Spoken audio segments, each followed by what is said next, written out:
e graça para fazer com fruto este tempo de oração. Minha Mãe Imaculada, São José, meu Pai e Senhor, meu anjo da guarda, intercedei por mim.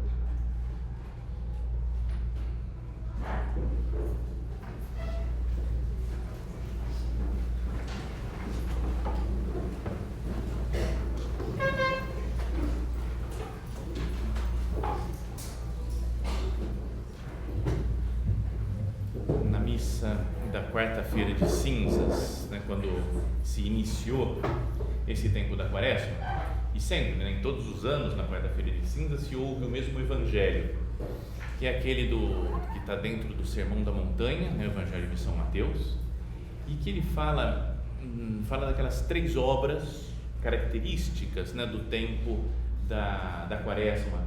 Fala para fazer ocultamente a oração. Ele fala, se fecha no seu quarto, faz a sua oração, e seu pai que viu que está escondido te dará recompensa.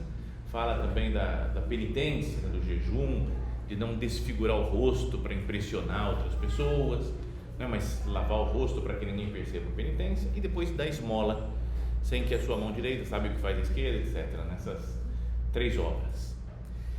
Então, como a ideia desse recolhimento é viver bem a Quaresma, ajudar a meditar um pouco mais na Quaresma, vamos considerar 2 dessas 3, são só 2 meditações, Então vamos pensar nessa primeira meditação em como anda a nossa oração, como nós podemos melhorar o nosso espírito de oração, nossa conversa com Deus, e depois na segunda, como é que anda a nossa mortificação, o jejum, como fazer mais penitência, procurar agradar a Deus assim.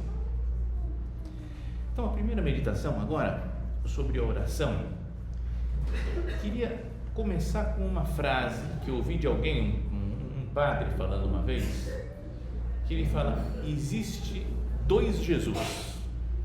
Não sei qual que é o plural de Jesus, se é Jesuses, como é que é, mas são 2. Então, à primeira vista, parece uma blasfêmia, como assim, não tem um Jesus só, o único Salvador nosso Senhor Jesus Cristo.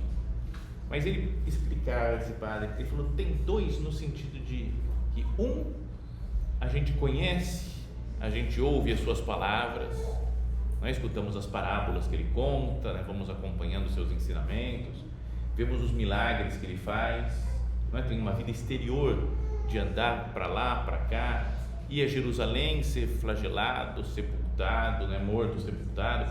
Então a gente vê, existe um Jesus super conhecido assim, que a gente lê no Evangelho, mas tem um outro que é o Jesus da oração, o Jesus do seu relacionamento com o Pai. E isso a gente não sabe o que acontecia. Lembra? Às vezes aparece, Jesus passou a noite em oração a Deus. Só fala isso, uma frase. Mas pensa aqui que é passar uma noite inteira em oração, em conversa com Deus. Como é que devia ser a oração de Jesus? Então queria ir vendo algumas passagens do Evangelho que falam especialmente da oração de Cristo, para que a gente aprenda dele, a gente tem que ser pessoas de oração. Vou olhar para o exemplo de Jesus. E dos evangelistas, os 4, São Lucas é o que fala o tempo todo, fala da oração de Cristo. Então, sei lá, se falam que teve a transfiguração, como foi o domingo passado, no Evangelho, São Mateus e São Lucas e São Marcos falam, subiu num alto monte e se transfigurou. São Lucas fala, subiu num alto monte para rezar e se transfigurou. No batismo, outros falam, foi até o Rio Jordão, e ele falou, enquanto todo mundo foi batizado, Jesus foi ao Rio Jordão e orava, enquanto isso. Então vamos ver as passagens aqui, uma meia dúzia de passagens do Evangelho de São Lucas, porque acho que pode dar algumas ideias para que nós aprendamos como orar, quando orar e como deve ser a nossa oração. Então, logo no começo, capítulo 3 do Evangelho de São Lucas, diz: ao batizar-se todo o povo, quando também Jesus se batizava e orava, cita, o céu se abriu, desceu sobre ele o Espírito Santo em forma corpórea, como uma pomba, ouvindo-se do céu uma voz: tu és meu filho amado, em ti me comprazo. Então, se a gente deve imitar a oração de Cristo, pensa como é que se algo disso tem na nossa oração também. Quando Jesus orava, fala que abriu-se o céu, desceu o Espírito Santo e se ouviu a voz do Pai: Tu és meu filho amado, em ti me comprazo. Então é uma manifestação da Santíssima Trindade toda. Então, o Filho sendo batizado e aparece o Pai e o Espírito Santo. Então, nas minhas orações, Jesus, também posso dizer isso, que o céu se abre e eu vejo, eu sinto a presença do seu Espírito Santo e me sinto como um filho amado de Deus, escuto que Deus fala isso para mim também, não é de falar, tu és meu filho amado, eu tenho a minha alegria é estar junto com você.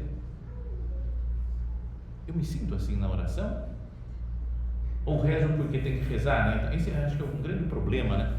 De gente que procura rezar com frequência, é que reza para cumprir umas metas, né? Eu tenho que fazer oração tanto tempo, eu tenho que rezar o terço, eu tenho que rezar isso, eu tenho que rezar aquilo. Se eu rezei tudo, eu falei, beleza, rezei, cumpri todo o meu plano de vida espiritual. E é bom fazer isso, né? Querer cumprir o plano de vida espiritual, mas ao mesmo tempo, se a gente pergunta, mas o céu se abriu para mim?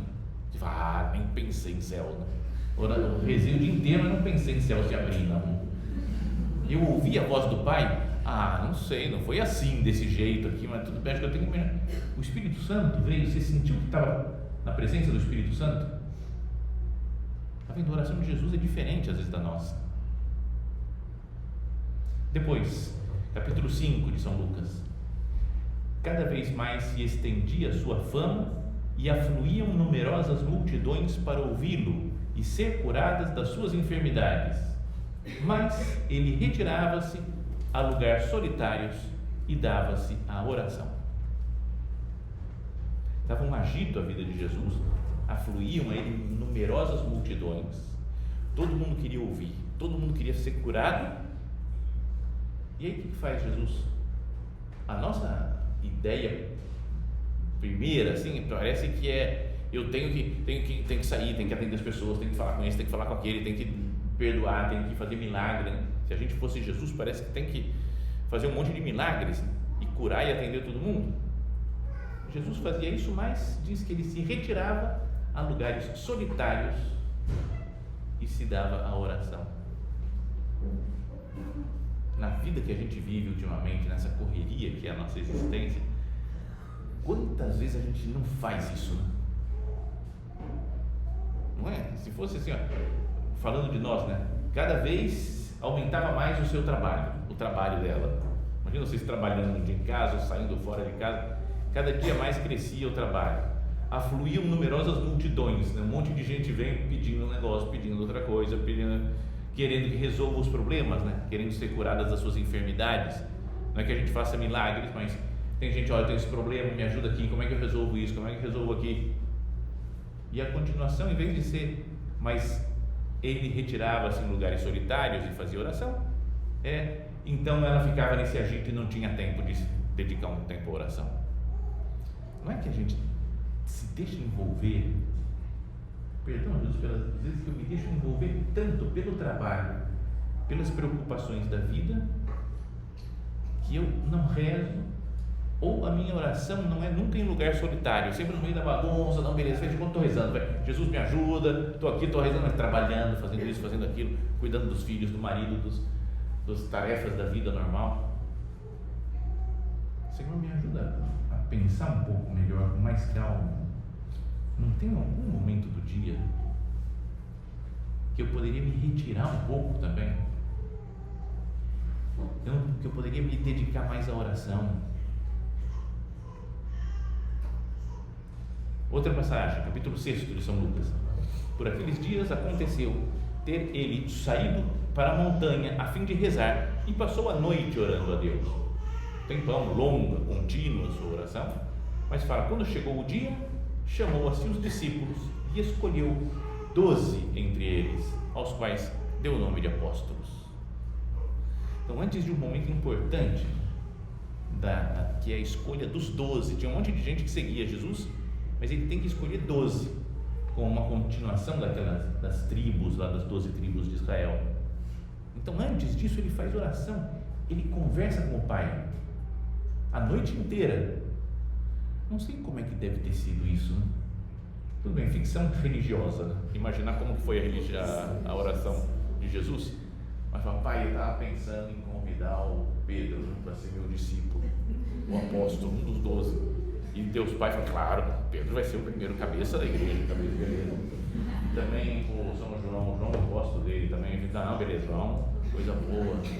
E eu queria chamar o Frederico também. Aí o pai fala: não, Frederico não tem nada a ver, Frederico não vai ter nada. Tá bom, então tudo bem, vai, é verdade. Eu gosto tanto do Frederico. Não, mas Frederico acho que ele vai ser para outra coisa que eu vou escolher. Então tá bom, beleza, então tudo certo. Então vamos. Quem que pode ser? Mateus? Tá bom, fechado. Mateus a gente deixa o Frederico fora e traz. Sabe, um diálogo, eles tentando negociar quem que ia ser apóstolo. Não sei se foi assim, mas é uma conversa com Deus para decidir as coisas importantes da vida. Quando tenho algo importante na vida, eu dedico tempo longo, às vezes, de oração para ver o que Deus quer, para chegar a uma conclusão junto com Deus. Não é que a gente toma, às vezes, muitas decisões meio impetuosas, né? Vou fazer isso, e depois que a gente fez, fala: cara, se eu tivesse pensado melhor, por que eu fui fazer isso? Não é? Às vezes, quando a gente se empolga com alguma coisa, está na internet e aparece um negócio em promoção para comprar, é agora, é o momento. Nem parei para pensar: meu Deus, será que era isso que eu tinha que fazer mesmo? Será que eu tenho que comprar? Não tenho que comprar? Tem que deixar para depois? É importante tomar uma decisão agora? Sabe, qualquer coisa da vida, com relação aos filhos, com relação à casa, ao trabalho. Ele passou a noite em oração a Deus, e aí, quando amanheceu, escolheu os 12 apóstolos. Capítulo 9. Aconteceu, uns 8 dias depois desses discursos, que, tomando consigo Pedro, João e Tiago, subiu ao monte para orar. Enquanto orava, o aspecto do seu rosto transformou-se, a sua veste tornou-se branca e resplandecente. Assim como aconteceu no batismo, Deus vai falar, o céu se abre, Deus vai falar: esse é meu filho amado, escutai. O Espírito Santo, fala o São Tomás de Aquino, que era a nuvem luminosa que os encobriu, era uma imagem do Espírito Santo.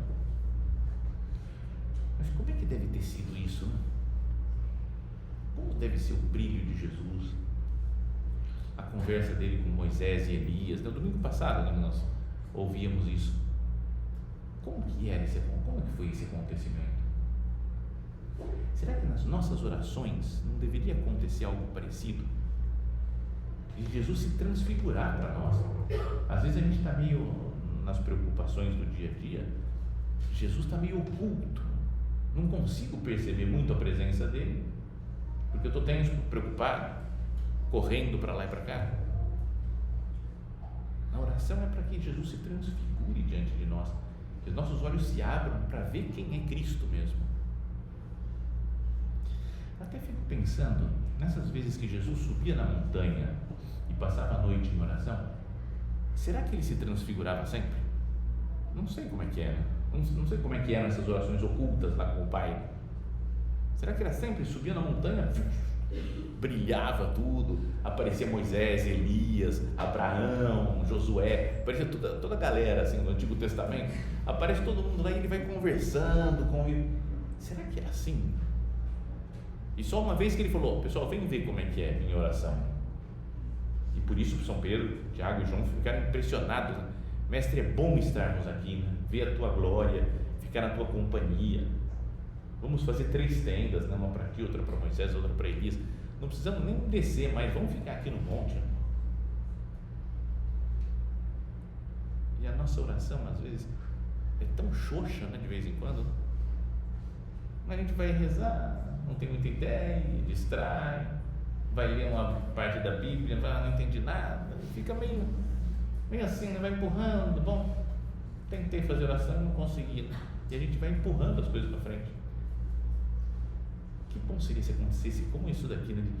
o céu se abrir, né? Jesus se transfigurar para nós. Outro capítulo, 11. Aconteceu que, achando-se ele orando em certo lugar, Jesus estava rezando em certo lugar, assim que acabou, disse-lhe um dos discípulos: Senhor, ensina-nos a orar, como também João ensinou os seus discípulos. Vendo Jesus orar, eles querem aprender a fazer oração. Um desejo bom esse daqui, né? De querer aprender a rezar. Então que a gente peça para Jesus, como pediu esse discípulo: Senhor, me ensina a orar. Eu quero ser uma pessoa de oração. Você fala sempre, Jesus, da importância da oração, mas parece que não cai em mim essa necessidade total, plena, absoluta de te escutar, de conversar com você, Jesus. Vendo Jesus, queriam aprender a orar. Também isso ia ser uma coisa boa. Já pensou se alguém olha para nós e fica impressionado com a nossa oração? Porque vê que a gente é constante, que é profundo, que tira consequências boas, bonitas da oração, e que viesse nos perguntar: me ensina a rezar, porque eu vejo que você é uma mulher de oração, eu preciso aprender, assim, como é que eu faço oração? E depois, já no final do Evangelho, esse aparece em praticamente todos os Evangelhos, fala: saindo foi ele conforme o seu costume ao Monte das Oliveiras, e seguiram-no também seus discípulos. Ali chegado, disse-lhes: orai para que não entreis em tentação. Também é uma frase sobre oração que é importante ter presente. As tentações são muitas, é muito fácil a gente cair em tantas tentações que temos na vida. Orai para que não entreis em tentação. Afastando-se deles cerca de um tiro de pedra, e posto de joelhos, orava, dizendo: Pai, se queres, afasta de mim esse cálice, mas não se faça a minha vontade, porém a tua. Esse é um modelo, né, de oração, um exemplo claro de oração de Cristo, de estar sofrendo, estar em dificuldade, prestes ao chegar o momento da sua morte, da sua entrega por nós. Ele não tem aquela repulsa do sofrimento, como qualquer ser humano tem. Pede para afastar: Senhor, afasta esse cálice, mais do que afastar cálice, eu quero fazer a tua vontade, não se faça a minha vontade, porém a tua.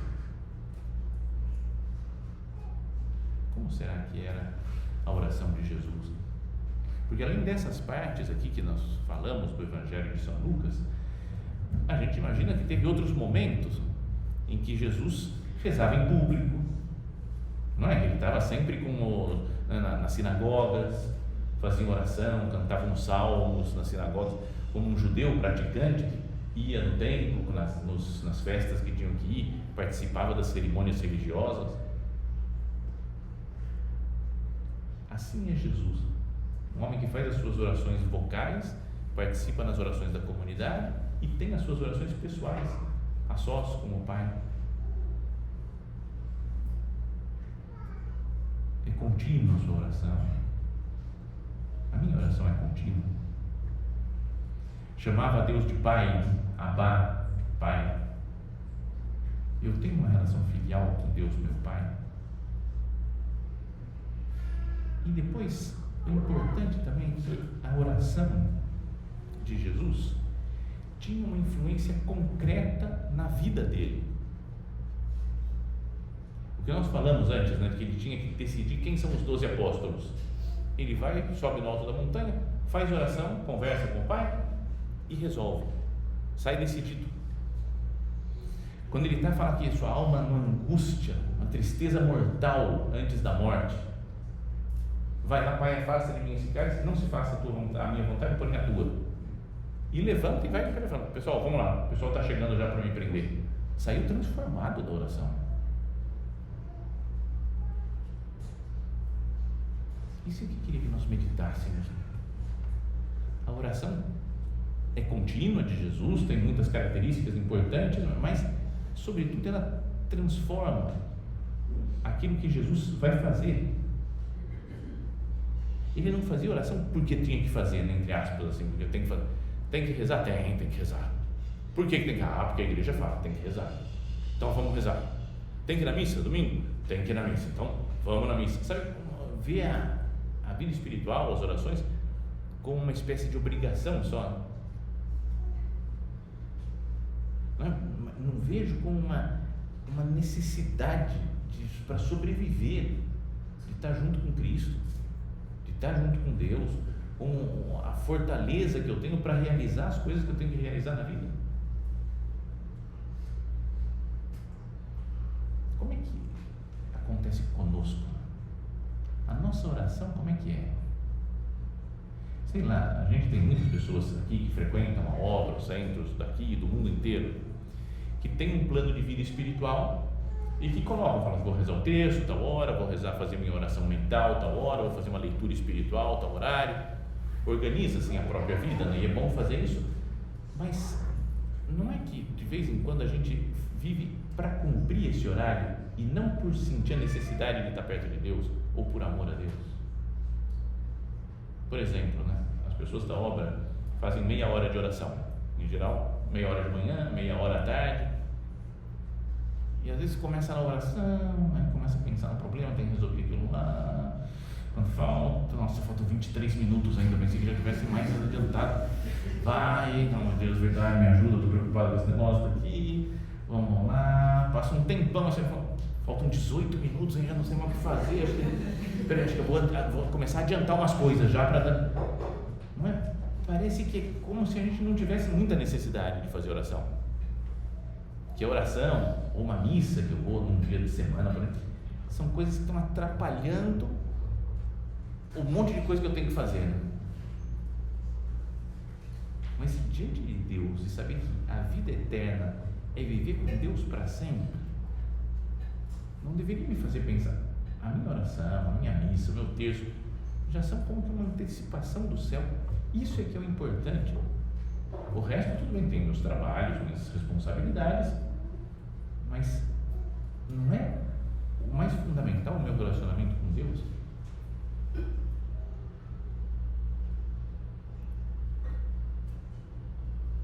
Às vezes nós queremos saber também se a nossa oração está sendo boa, né? Será que eu estou sabendo fazer oração? Será que eu estou bem, estou aproveitando para a minha vida espiritual? E acho que uma coisa, um sinal muito claro de ter feito oração mesmo, é quando nós mudamos alguma coisa, alguma opinião, depois de um tempo de oração. Sei lá, estou bravo com alguém, eu não vou perdoar mesmo. Não, agora ele vai ter que reconhecer. Ele que vai ter que vir pedir perdão, porque ele sabe que ele que está errado, que ele nunca pede perdão. E agora ele vai, estou bravo, e vou fazer oração, e aí vou conversando com Deus, vejo como Deus me perdoa, medito na paixão de Cristo. Meu Deus, tá bom, meu Deus, eu vou fazer as pazes com essa pessoa, tudo bem, mas quando não peça perdão, vou esquecer essa mágoa, esquecer do passado, sabe? E saio da oração muito mais em paz do que entrei. A oração me fortalece, né? me muda, me adapto mais à vontade de Deus, me faz descansar em Deus até. Isso contaram uma vez do Papa João Paulo II, lembra, no finzinho da vida dele, quando ele estava com Parkinson, estava muito difícil já de continuar vivendo, andando, falando, então, ele foi celebrar uma missa solene no Vaticano, aí foi indo, e um bispo lá, que estava lá assistindo, participando da missa, falou que ficou com medo dele não conseguir acabar a missa, o Papa, porque estava muito acabado, estava muito destruído. Mas aí foi indo, chegou as leituras, evangelho, homilia, foi indo, consagração, comunhão, bênção final, acabou, conseguiu. E quando ele saiu, estava muito melhor, estava melhor fisicamente até, porque foi como que um tempo de oração, um tempo de estar em paz com Deus, de estar sereno com Ele, sem outras preocupações, que isso melhorou até o Papa João Paulo II. Que as nossas orações sejam assim, que nos melhorem, por nos colocar mais em intimidade com Cristo, que não sejam orações pro forma só, orações porque tem que fazer. Dizia uma pessoa uma vez, um padre, que eu gostei dessa frase, ele falou: a luta ascética é sobretudo luta interior. Parece que não tem muito a ver, é meio estranho até de entender isso, mas a luta ascética, né, de uma ascese, de lutar, de conseguir virtudes, de vencer os defeitos, de não cair na tentação, essa luta é sobretudo uma luta interior. Interiormente eu conversei com Deus e estou convencido a fazer a vontade dele. Sei lá, vocês vão conversar com uma pessoa, por exemplo, imagina, vou conversar com uma pessoa que eu não gosto muito, e sempre que a gente conversa sai bate-boca, sai discussão. Então se eu falo, tá bom, eu vou lá, espero que não saia discussão dessa vez. Se eu vou com essa determinação, muito provavelmente vai sair discussão outra vez. Agora, se eu faço oração e me convenço, tem uma luta interior, eu falo, meu Deus, eu não vou brigar hoje. A pessoa pode falar o que quiser e eu não vou brigar, eu vou manter a paz, a serenidade. Tive uma luta interior primeiro, antes de ter uma luta ascética. Casais de namorados, por exemplo, a gente vai sair junto, mas a gente às vezes passa dos limites, nos carinhos e não sei o quê, fica uma coisa quase meio de pecado. Vou sair com uma menina, o cara fala, mas vamos ver se dessa vez dá certo, né? A gente não passa dos limites. Não vai adiantar se ele está com essa disposição. Mas se ele faz oração e interiormente ele fala assim, olha, eu não vou te ofender hoje, eu vou ter um namoro santo, casto. Então, uma luta interior que se decidiu, então sim é possível colocar em prática. A luta ascética é, sobretudo, luta interior, de interiormente fazer como Jesus fez, né? Senhor, não se faça a minha vontade, mas a tua.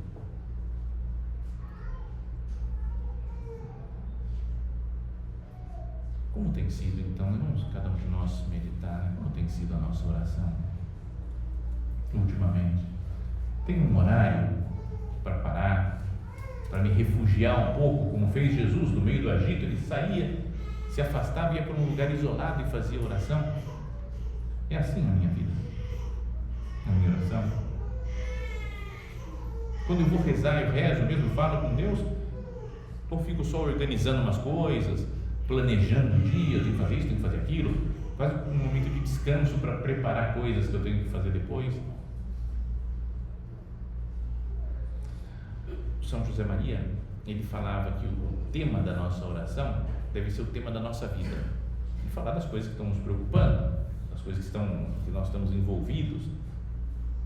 Então, eu falo das minhas coisas, do meu dia a dia com Deus, mas também pensar que tem coisas que, mesmo que a gente não veja claramente, fazem parte do nosso dia a dia. Por exemplo, meditar na Santíssima Trindade.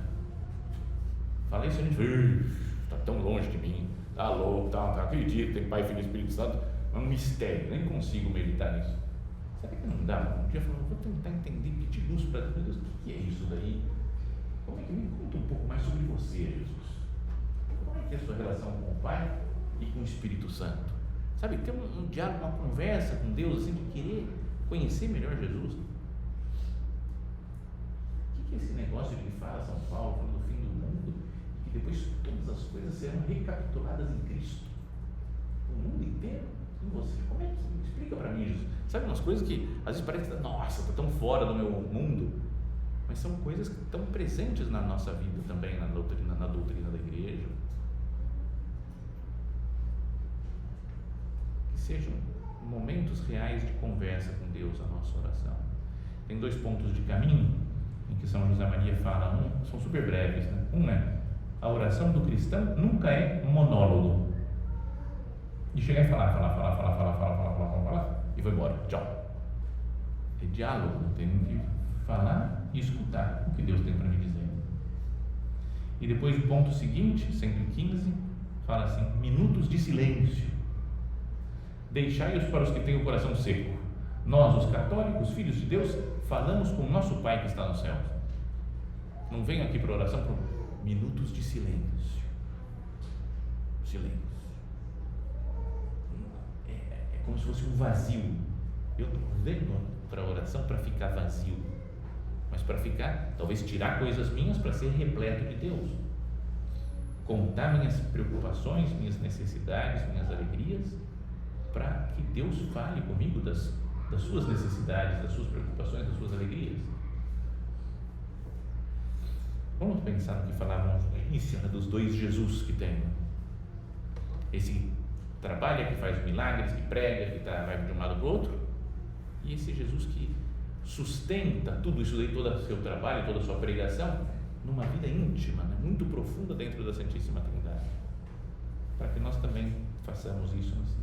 Cada um de nós tem muito trabalho, muita coisa para resolver, que seja apoiado tudo isso numa vida de oração sincera, profunda, de diálogo mesmo, real, verdadeiro com o nosso Pai Deus.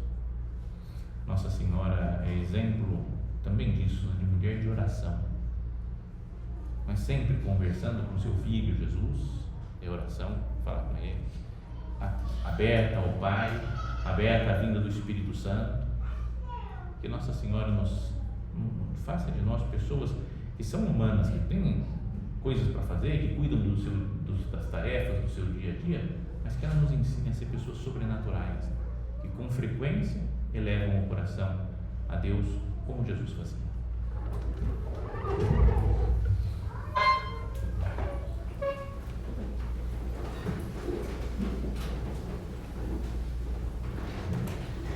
Dou-te graças, meu Deus, pelos bons propósitos, afetos e inspirações que me comunicaste nesta meditação. Peço-te ajuda para os pôr em prática. Minha Mãe Imaculada, São José, meu Pai e Senhor,